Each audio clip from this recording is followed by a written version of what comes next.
Hey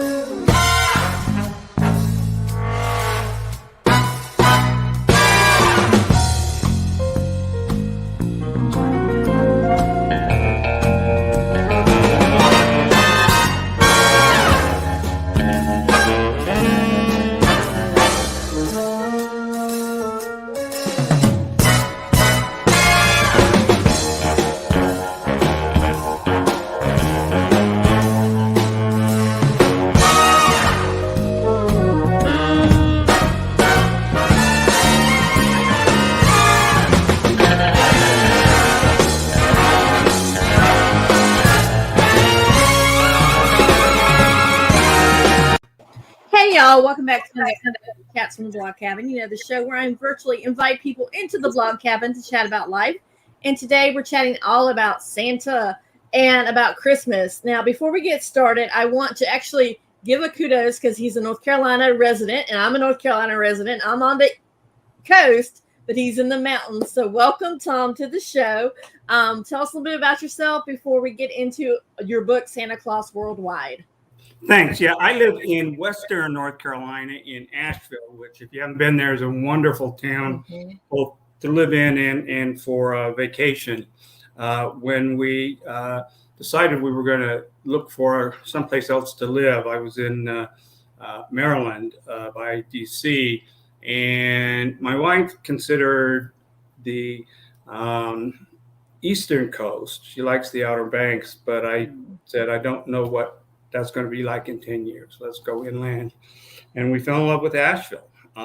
My history, so to speak, I grew up in Utah and went to both undergraduate and law school at the University of Utah. After I graduated, I went to work for a very large firm in Los Angeles.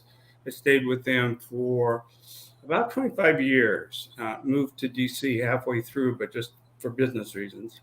The last 5 years, I worked for another large law firm, and then I retired in the end of 2015, and we moved to Asheville, and I said, what do I need to do with my life? Something useful.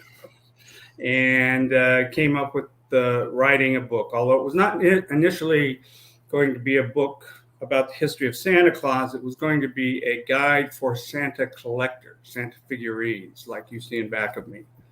And that changed when chapter 1, I think was titled A Brief History of Santa Claus, got to about 250 pages. I decided that was no longer brief, and we broke it into 2 books. I love that. 250 pages, no longer brief. Because, I mean, honestly, there is a lot of history of Santa Claus. What got you so interested in Santa Claus to begin with?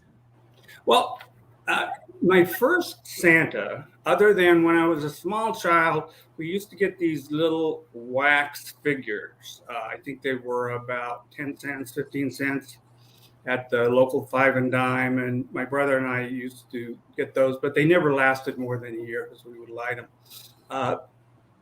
In 1985, basically, I had just gotten married. I lived in Pasadena, California, and we went to a craft fair, and I saw this little figurine. It was about 1 foot tall, handmade, not at all sophisticated. It was about $15, I think, maybe $10. And I said, I really like him. I want him. So we bought him, and I went home and we put him on the fireplace mantle. Next year, I maybe got 2 Santas. Next year, maybe 3 Santas. And about maybe 7 to 10 years, I had enough so that I not only filled the mantle, I filled other parts of our home too. And it went on from there. Wow. So starting out with childhood, was it just Santa just because it reminded you a little bit of your childhood, or was there something about Santa in particular that really drew you to him? It was something about Santa in particular. I mean, Santa was a part of our childhood, meaning my brothers and sisters, like everyone else's, but he was not the overwhelming figure that he's become in adulthood. And it's not because I'm in love with Santa in some way, like someone might be in love with Harry Potter. It's because I find the whole Santa history fascinating. And in particular, the idea that Santa can take on so many different guises.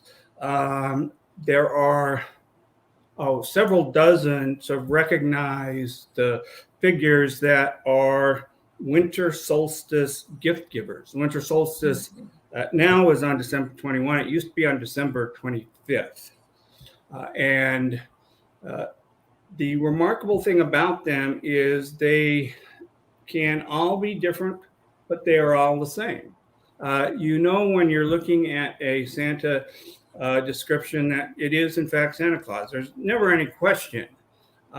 Even though it may not look like all of the others, there is no single feature that defines Santa Claus, but there's a handful of figures. It's what I call in my book a family resemblance. If you get some of this and some of this and some of this, you may not need the beard, and so on. And that just fascinated me as a matter of logic.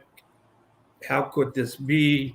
And my collecting focused on figures that were different than anything I ever had. So I had 30 different kinds of materials that were used. I had from 1/2 inch to 5 feet. I've got short, tall, round, skinny, happy, sad, mean, friendly, you name it, and I've got it. I've got about 4,500 right now, figurines and ornaments. And that does not count the postcards I have that are from around 1900. I've probably got 4,000 or 5,000 of those. Wow. So how do you store all that? Because obviously we just talked right before we came on that you were waiting for Halloween to get over with and you were going to bring down all the Santas because the ones behind you, you said weren't even 1% of what you have. Yeah, this is a little bit embarrassing. When we moved to Asheville, I initially rented a storage unit. It was about 4,000 square feet. It was way more than I needed, but it was plenty of space to unwrap these figurines. I had rented 3 20-foot U-Haul trucks, just literally filled to the brim with boxes and bins. And we drove those down, we emptied them, and I spent, along with a helper, probably, I don't know, 3 or 4 months sorting them and arranging them. And eventually I decided it was getting way too expensive to pay for a storage unit. And so we had a carpenter that was a good friend, had done work on our house. And one day we walked up into the attic and he said, I can turn this into a complete, beautiful room at not very much money. And I said, go for it. And he did. And so he built what is essentially a 4th story on our home in Asheville. And we have brought everything in and we filled that with Santa figurines and ornaments. It's not enough. It's about 1,000 square feet. It's not enough to display them, which is unfortunate because I would like to be able to do that.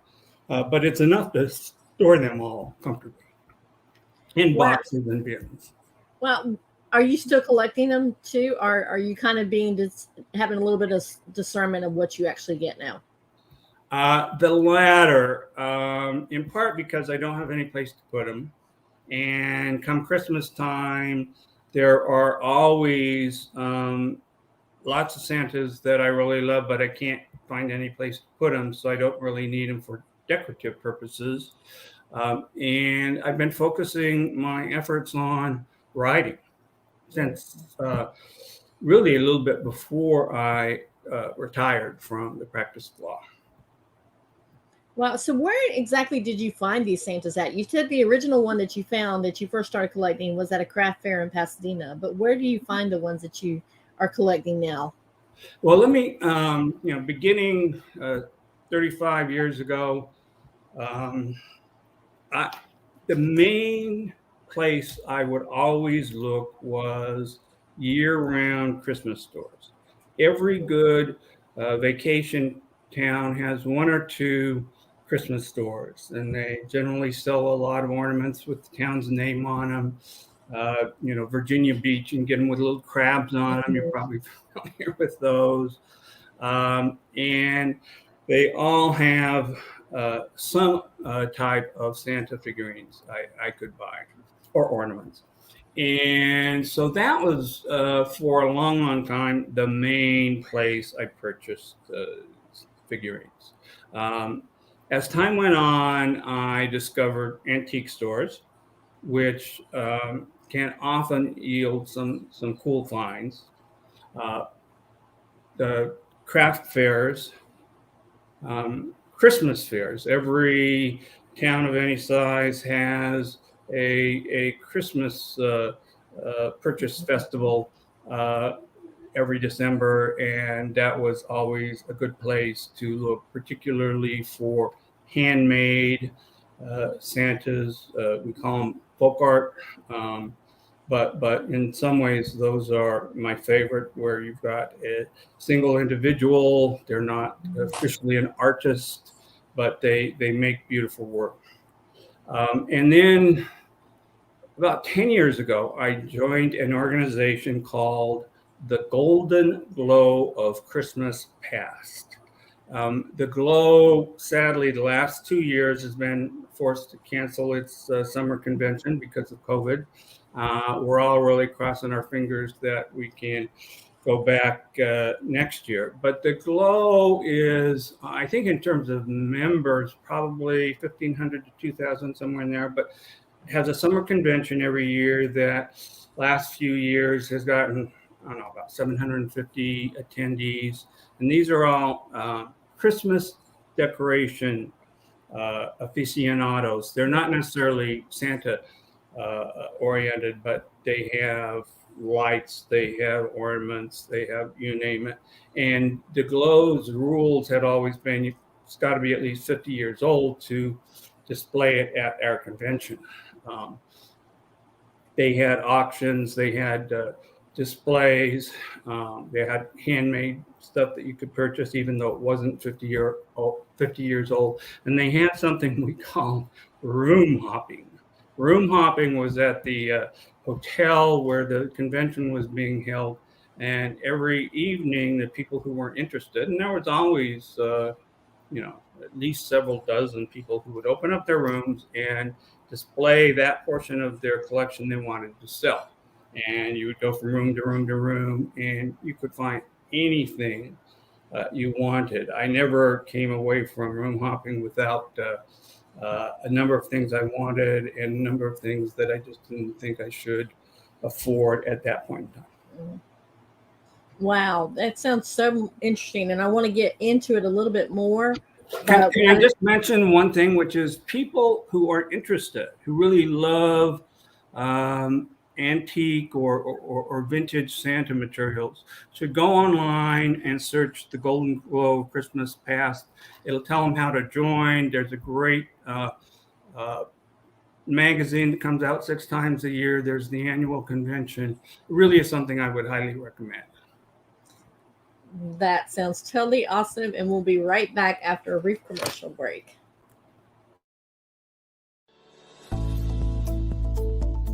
Branding yourself begins with self-reflection. Taking stock of your strengths.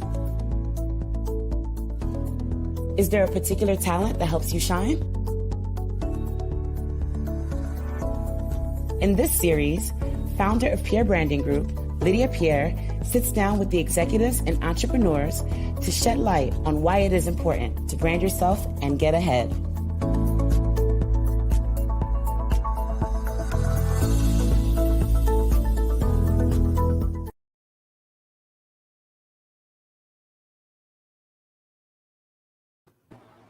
And we are back chatting with Tom, who wrote Santa Claus Worldwide. And we were just talking about your collection of Santas, which actually you started writing about collecting Santas and ended up being a history of Santa Claus in this book. Now, what other names does Santa Claus go by? Because most of the time in America, we know Santa. You name it. If you don't mind, I will refer to my book here, which has a long list.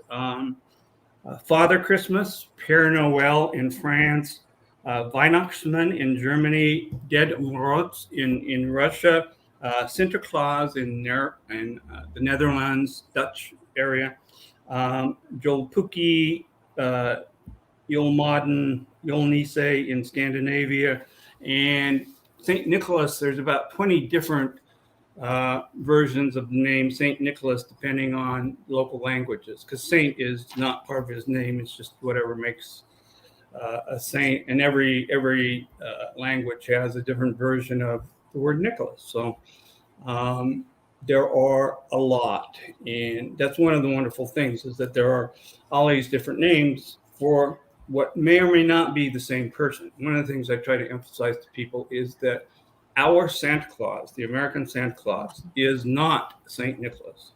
St. Nicholas was a saint. He was born, according to custom, in the middle of the 4th century. There's no history of him for about 300 years.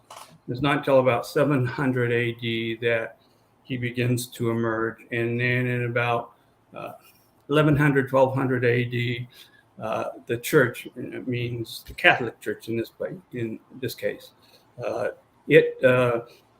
decided that they wanted to displace the existing winter solstice or Christmas gift giver, which was Odin in Northern Europe, a pagan god, with a Christian figure.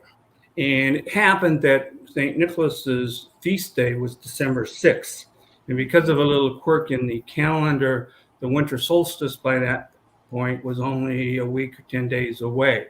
So he seemed the logical choice. He had become very famous, not for things he had done while he was alive, although there's lots of stories about that, but because of what happened to his bones after he died. They were interred in Myra, a city in western Turkey, and the Italian city of Bari sent a boatload of sailors and soldiers to steal them, brought them back to Italy because they wanted them in a Christian nation, and Turkey by that point had become a Muslim nation. So they stole him back, and that's what made him famous. It's sort of like the Mona Lisa became famous because it was stolen, not because of some inherent thing about the picture. Wow. That brings me to a point. You keep saying that our American Santa Claus is not like the Santa Claus that people see around the world. So what other misconceptions would we see that we see him in a red jolly suit? He's a fat old man. He's jolly. But what other countries, what other ways is Santa portrayed in other countries? Right. Yeah. First of all, the American Santa has become very common, predominant worldwide. A lot of nations that had their own figures have sort of transitioned to the American Santa Claus. Just like everything else in the world, people tend to look to America to set fashions. And so Santa is become more common. But the different figures, Russia has Ded Moroz. Ded Moroz is not a Christmas gift giver. The Russian government during or following the communist revolution in 1917 was atheist. And so they would not allow a saint to participate. So St. Nicholas was out. And they came up with Ded Moroz, which is grandfather winter or grandfather snow, depending on the translation. And the Russian celebration is actually a celebration of wintertime. Other nations have them. American cities have, festivals of winter, but that is the primary festival in Russia. In the southern part of the Americas, Central and South America, and in Spain, at the Christmas time, you have what they call the three kings, more commonly known, I think, as the Magi or the three wise men. But they come on the night before Epiphany. Epiphany is a Christian holiday. It means coming out, and it's traditionally thought to be the day that baby Jesus was sort of introduced to the world because the wise men came. So that's a different form.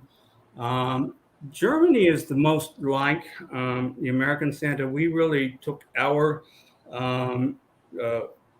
vision of Santa from the Germans, although we dressed ours up a little bit. In Germany, there had been two types of gift givers. There had been St. Nicholas, who was popular in the Catholic regions, but there was what we call the terror man or the boogeyman that were popular in the Protestant regions. That Protestantism, if you're not familiar with it, did not like Catholicism, and it would not allow Catholic saints to be involved in their services. So they came up with a secular figure. He was initially very frightening looking.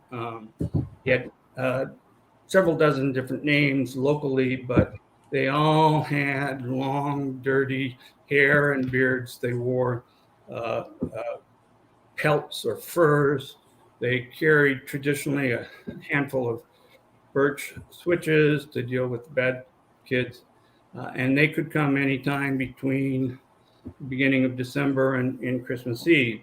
And it was that figure that was really adopted in 1821 by a New York printer named William Gilley, and he created a book about Santa Claus, spelled slightly different, but it was nonetheless a word they'd taken from the German to denote in some region of Germany these figures.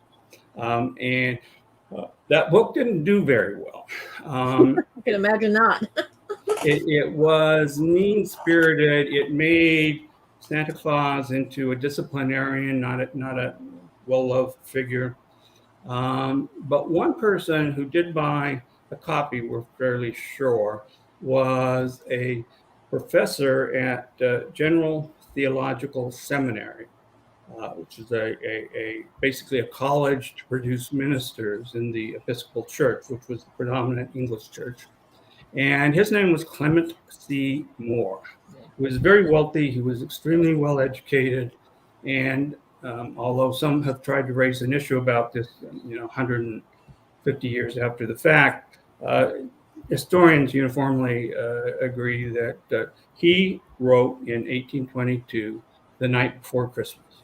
But the story of Santa coming, and the critical element was in a sleigh pulled by flying reindeer. That was not just coincidence that two people thought that up at the same time, particularly when they lived about 90 feet from each other. So we believe that Clement Moore bought the book. He found it to be mean-spirited as well, and he rewrote the story as a warm, family-friendly story in which Santa was a lovable figure. And he didn't publish it himself. He thought that it was a nursery rhyme and it was beneath his dignity as a scholar. But he read it to his family and some friends on Christmas Eve in 1822, a year after it was published. And one of them, we don't know for sure who, took it to the Troy, New York Sentinel, the local newspaper in Troy, and gave it to the editor, Oliver Holly, and he published it anonymously, wrote a wonderful introduction about what an important figure this was, even though no one had ever heard of him before. And that poem got published year after year in multiple small town newspapers, almanacs, and after several decades, it had become a well-known poem. And after 6 or 8 decades, it had become America's favorite poem. And it told the story of Santa Claus from soup to nuts.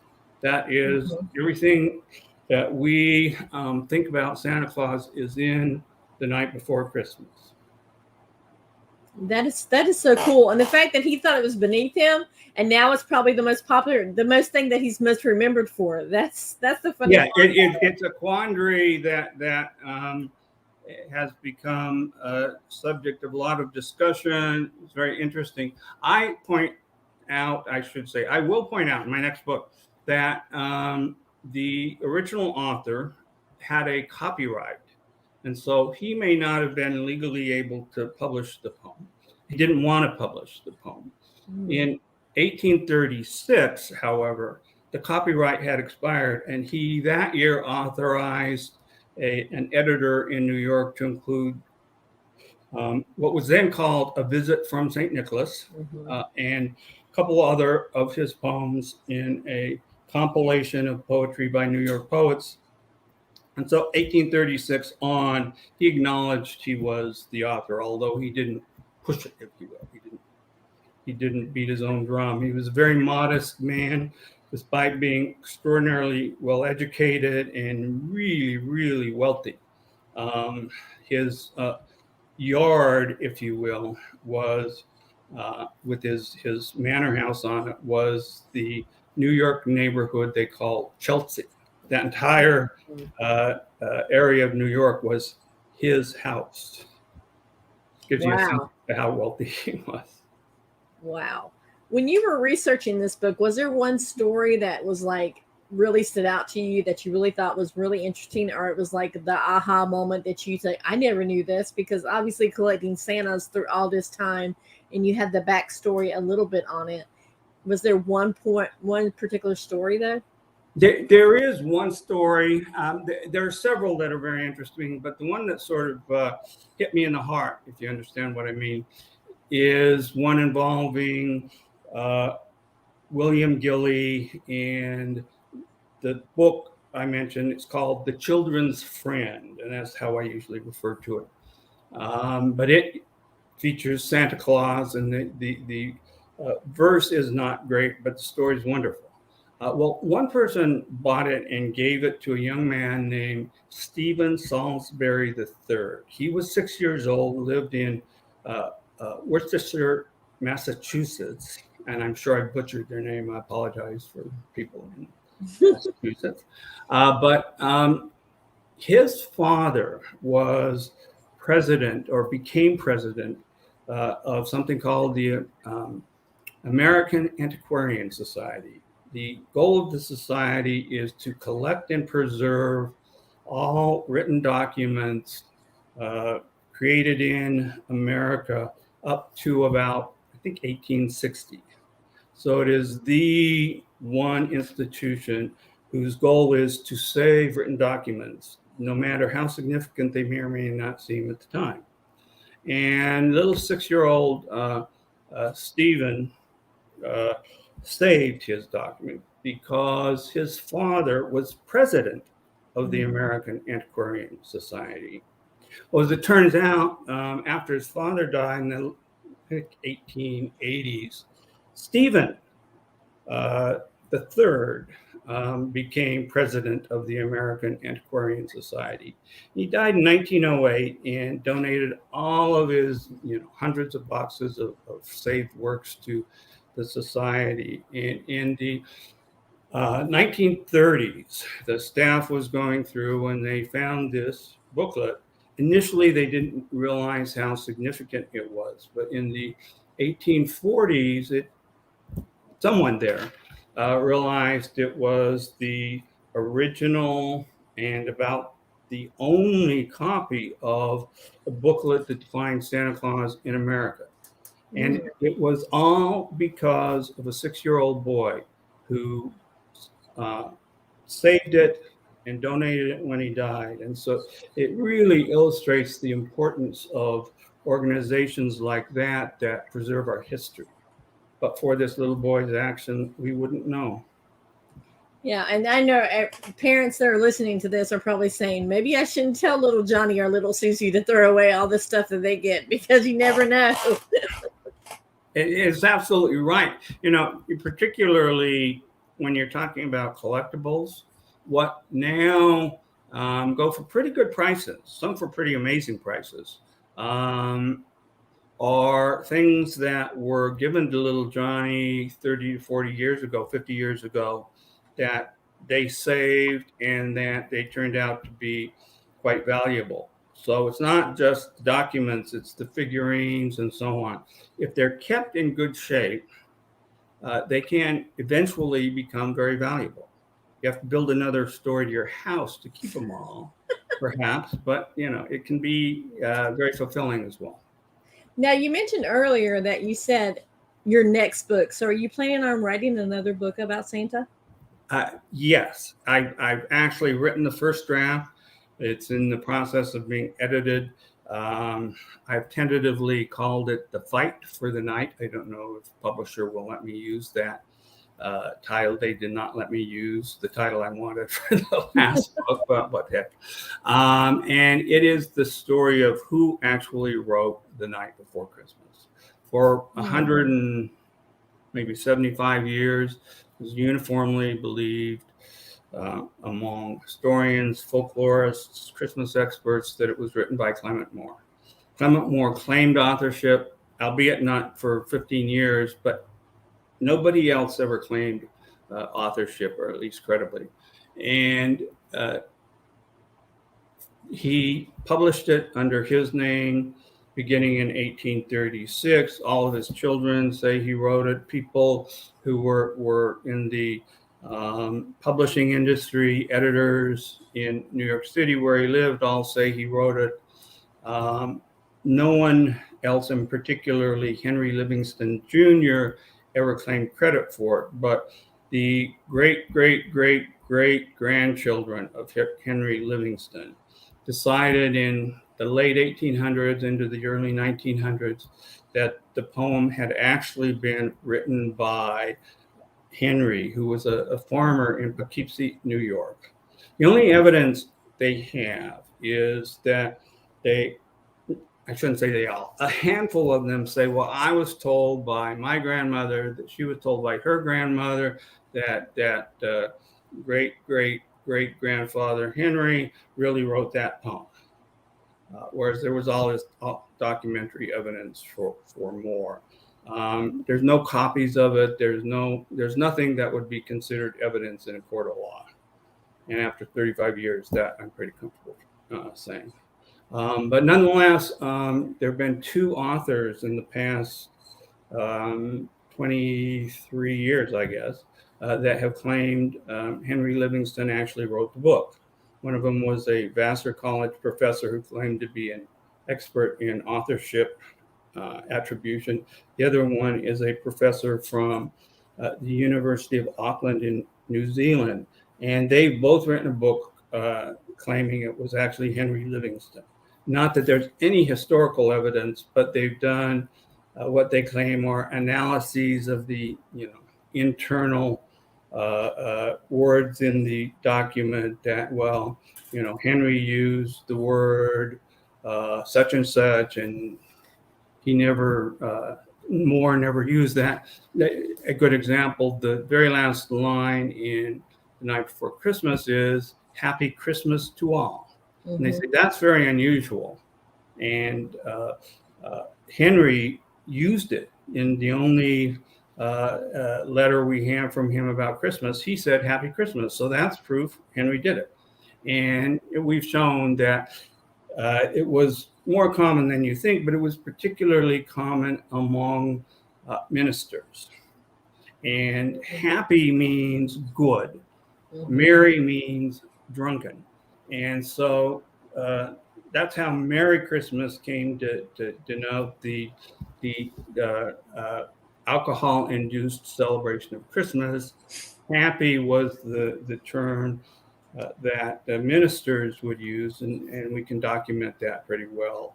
And Clement Moore's father was the Episcopal Bishop of New York. Clement Moore, his father was also a minister before he came bishop, and was president of what was called Columbia College at the time, since Columbia University. So that's the term that he was likely to use. Wow. How did you go about getting all this research? I mean, obviously probably poured over research for, I assume, years of when you were collecting your Santas and all to actually put it into the book. Well, I did all the research myself. I had, as a lawyer, been used to sometimes having associates of the law firm do a lot of the research, but I always believed I could do a more thorough job because I was more emotionally invested in getting it done. And so I retired at the end of 2015. Shortly after I retired, I started getting into the research. I would buy books from Amazon.com used, and excuse me, remarkable how many books you could buy for 1 cent plus $3.99 in shipping. So it's like $4 a book. And so I bought every book I could find on Christmas, and they had a lot. And I eventually filled up 2 bookshelves about 6 feet tall, 3 feet wide. So it's 6 feet total, with 6 shelves of books about Christmas. And I read every book in English about Christmas of any significance. I wish I would have spoken or been able to read German, because there are some books I'm aware of, and there are some books I bought in German. And I was able to use a German professor at the University of North Carolina at Asheville to translate some of what were the critical parts, but it would have been nice to be able to do that myself. But essentially, I did all the research myself. It took me about 4 or 5 years, and eventually got the final product and got it published with a North Carolina publisher. First of all, there's 2 questions to that. First of all, I want to ask you what your wife thinks about this, because obviously you just talked about you had to add a whole story to your floor. You just talked about 2 of these big, humongous bookcases full of all these books. What does your wife think about this collection of yours? My wife is a wonderful, giving person, and she has been nothing but supportive throughout all of this.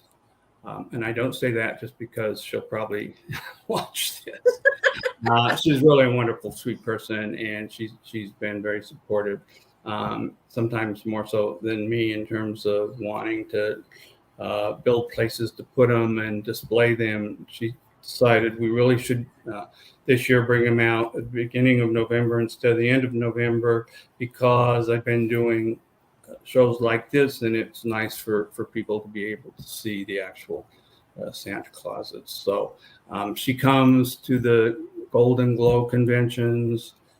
She's nothing but supportive. I love that. And the second, as is my daughter, or daughters, 2 daughters. Second of all, you just talked about publishing with a North Carolina publisher. How important is that to stay kind of in your home state, or in your home state now, not where you're originally from? Frankly, it's not that critical. The publisher, McFarland and Company, is a publisher that specializes in what they call academic works. And what that means is they take subjects that are not of great popularity in scholarly circles, but are done in a scholarly manner. So they have a huge collection of books on things like car racing, baseball, the Civil War. I mean, every time a Confederate soldier burped, somebody has written a book about it, and they've published a lot of that. So that's their niche, and they thought Santa fit within that niche. I love that. So how did you go about finding your publisher? I think that I found them initially through one of the books that focuses on publishers, editors, other professionals that would be useful for a writer. And so these books have summaries of everyone in the industry, and you go through it. And I came across that publisher and said they looked like someone who would be interested. And critically, they were willing to accept proposals for books that did not have an agent involved, and I did not have an agent.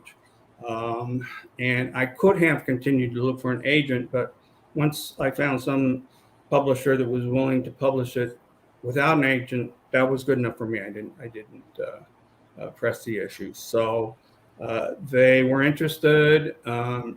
They made a couple of important recommendations, both of which I concurred, and they were really things like splitting apart the history of Santa from the Collector's Guide, and then later the history of Santa from Who Wrote the Night Before Christmas. And we mutually decided those were really three separate books.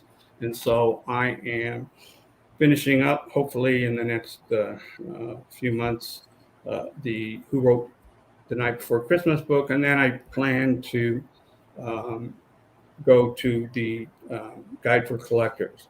Although you would be surprised how much time it takes to promote a book.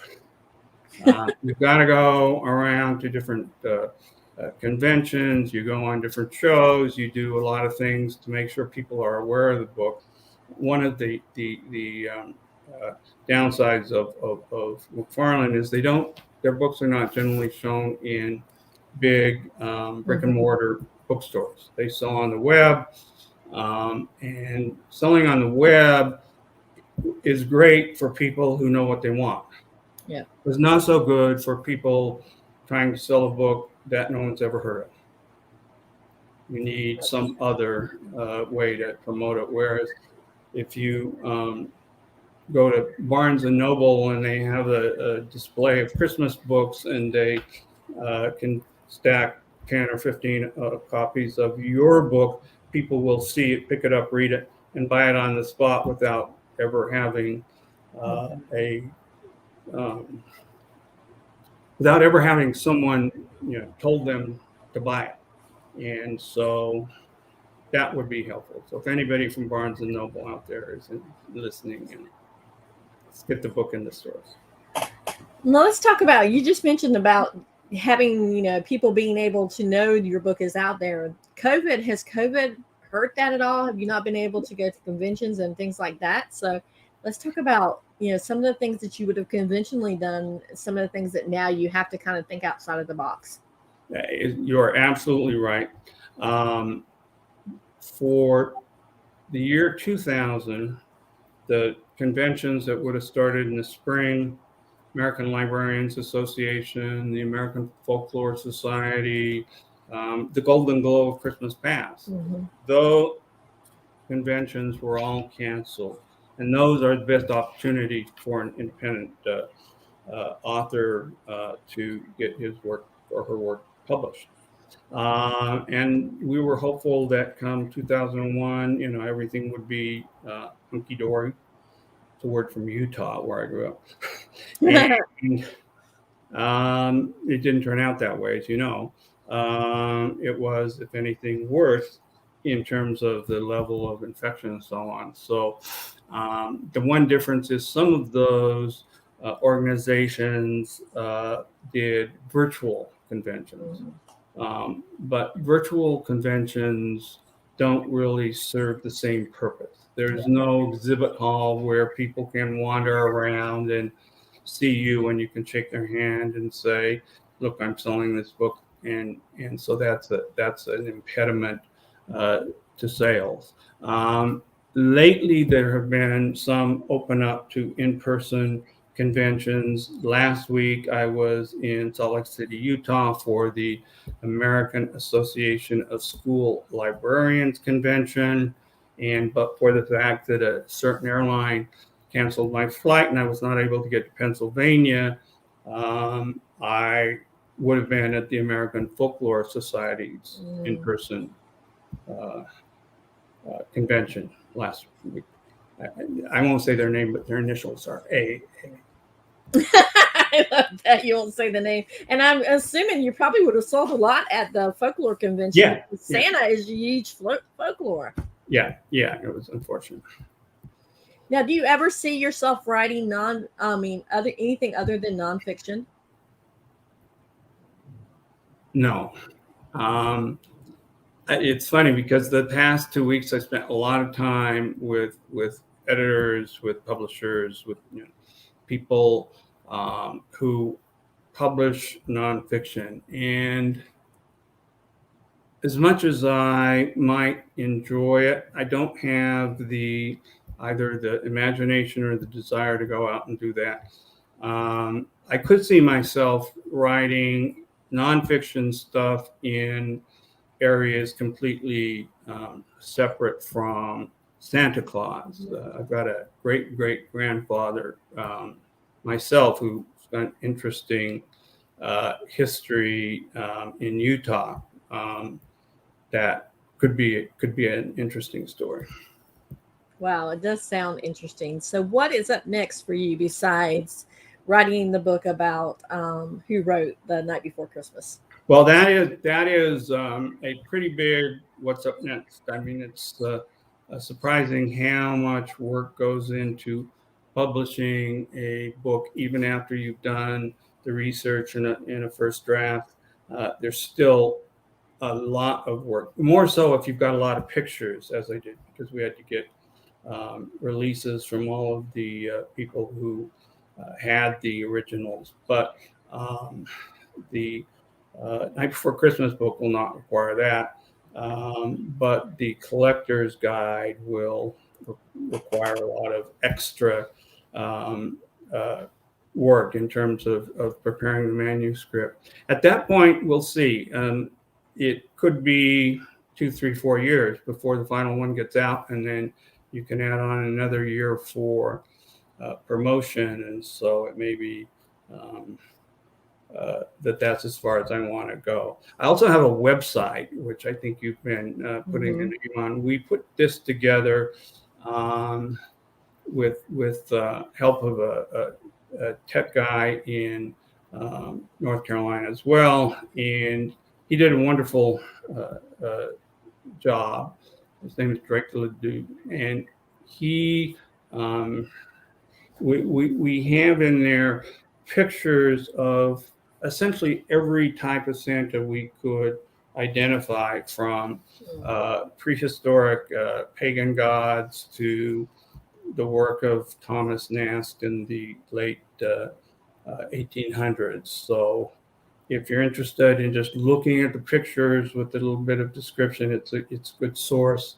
Got reviews. We've got basically everything we could think of that someone would like as a reader or potential reader of the book. You can also buy the book at 25% off at the website.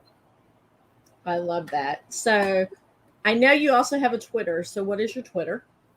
My Twitter is essentially the same thing as the website. When we put something on new, we put it in Facebook, in Twitter, and on the website. So it's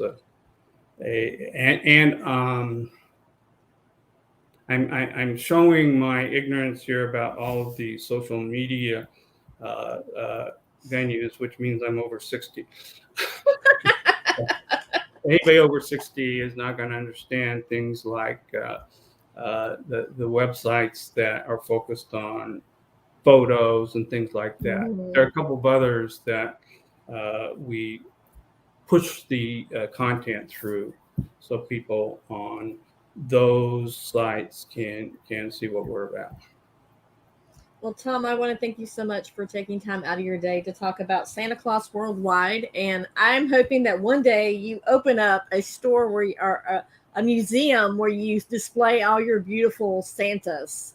I would love to do that if I could figure out a way to do it that wasn't more expensive than I wanted to spend. I actually thought about that before we decided to build a 4th story on the house. It really is a 4th story. I also, when you hold up the book, it reminded me that one of the Nice things we got was an organization called the Independent Publishers